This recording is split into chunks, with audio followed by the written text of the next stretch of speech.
বিনা ভোটে নির্বাচন করে টিকে থাকতে চেষ্টা করেছিল,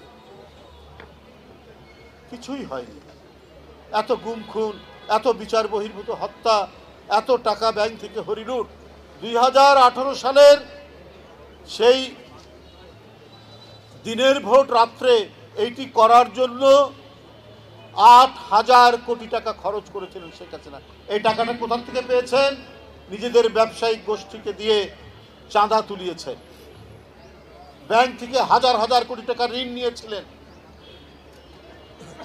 এইভাবে 8,000 কোটি টাকা, এর মধ্যে 3,000 কোটি টাকা যারা যে সমস্ত প্রশাসনের কর্মকর্তা, পুলিশ, গোয়েন্দা সংস্থা এই কাজের রপ্ত ছিলেন, দিনের ভোট রাত্রে তাদেরকে দিয়েছেন।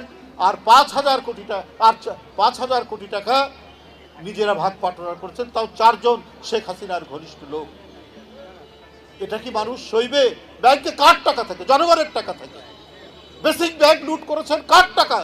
জনগণের টাকায়। সোনালী ব্যাংক লুট করেছেন কার টাকা? জনগণের টাকা। বাংলাদেশ ব্যাংক থেকে আপনি যে 800 কোটি টাকা হাওয়া হয়ে গেল, কার টাকা? জনগণের টাকা। ইসলামী ব্যাংক লোপাট করেছেন। আরে এর যে মালিক, যার কাছে মালিকানা দিলেন, এস আলম, সেই তার যে গার্ড, তার যে প্রহরী, বাসাল্য করে একটা চাকরের মতো, তারই কয়েক হাজার কোটি টাকার পাওয়া গেছে। মীর জাফর নিজের জনগণের সাথে বেইমানি করেছেন, শেষে কুষ্ঠ রোগে ধুকে ধুকে মারা গেছে।